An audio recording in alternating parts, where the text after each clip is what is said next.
So in this Seeking Alpha tutorial video, I'll be showing you guys how to find the latest energy stock news here on Seeking Alpha. So once you open up Seeking Alpha, I want you to go to the top left and press on the arrow. Once you're here, I want you to go down to where it says Market News and then Top Market News. Go ahead and press on that.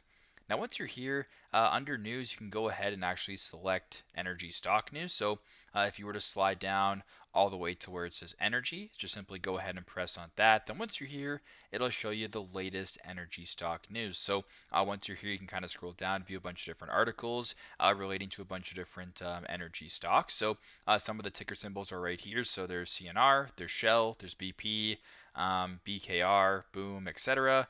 You can go through and sort of view the latest pertaining to the latest energy stock news. So very simple, very straightforward.